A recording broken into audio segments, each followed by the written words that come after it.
তৃণমূল সরকারকে নির্মম সরকার বলে মালদার মাটি থেকে আক্রমণ শানিয়েছেন নরেন্দ্র মোদী। প্রধানমন্ত্রী বলছেন, দেশের প্রধান সেবক হিসাবে পশ্চিমবঙ্গের উন্নয়নের চেষ্টা করছি।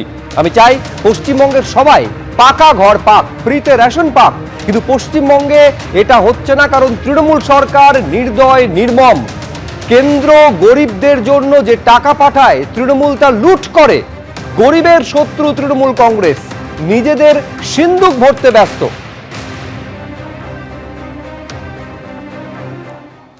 यहां की टीएमसी सरकार बहुत ही निर्दयी है, बहुत ही निर्मम है। केंद्र सरकार गरीबों के लिए जो पैसा भेजती है, उस पैसे को यहां टीएमसी के लोग लूट लेते हैं। टीएमसी के लोग बंगाल के मेरे गरीब भाई बहनों के दुश्मन बने हुए हैं। उन्हें आपकी तकलीफ की कोई चिंता नहीं है, वो तो अपनी तिजोरियां भरने में जुटे हुए हैं। আমাদের সঙ্গে এই মুহূর্তে টেলিফোন লাইনে রয়েছেন তৃণমূল কংগ্রেস মুখপাত্র অরূপ চক্রবর্তী। অরূপদা, আপনি শুনলেন নরেন্দ্র মোদী তিনি আসল পরিবর্তনের ডাক দিয়ে বলছেন যে হিংসায় মদতদাতাদের মানুষ প্রত্যাখ্যান করেছে, আর মা গঙ্গার আশীর্বাদে এবার মালদাতেও বিকাশের গঙ্গা বইবে বিজেপির হাত ধরে। রাজ্যে কেন্দ্রীয় সরকার এমন বিকাশের গঙ্গা বইয়েছে যে গোটা ভারতবর্ষের মানুষকে 400 টাকার রান্নার গ্যাস 1000 টাকায় কিনতে হচ্ছে, পেট্রোল ডিজেল ডাবল দামে কিনতে হচ্ছে।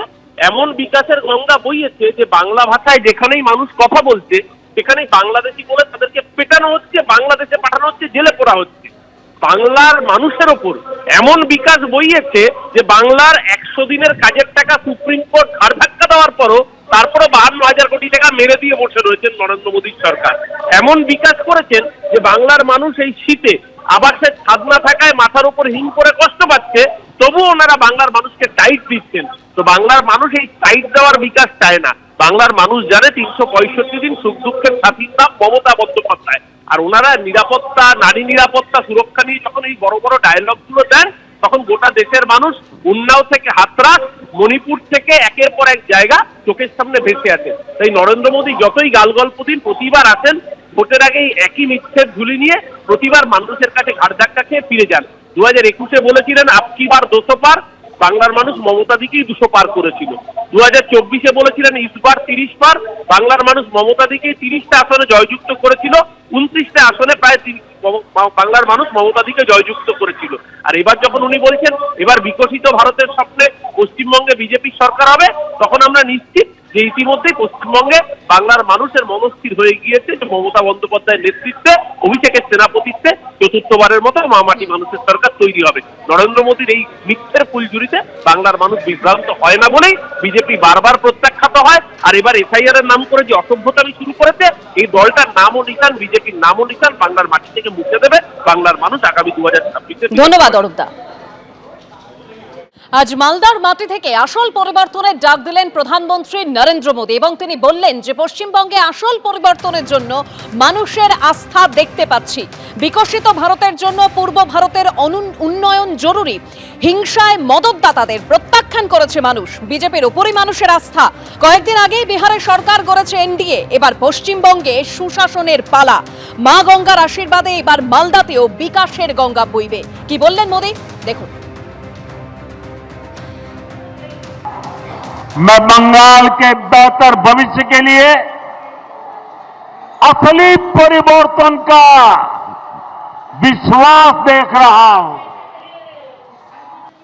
बिहार चुनाव की जीत के बाद ही कह दिया था, मां गंगा के आशीर्वाद से अब बंगाल में भी विकास की गंगा बहेगी और बीजेपी ये काम करके रहेगी। मैं कहूंगा पलटानो दौर का। आप कहेंगे চাই বিজেপি সরকার। পাল্টানো দরকার, পাল্টানো দরকার, পাল্টানো দরকার, পাল্টানো দরকার, পাল্টানো দরকার, পাল্টানো দরকার। এবিপি আনন্দ, এগিয়ে থাকে, এগিয়ে রাখে।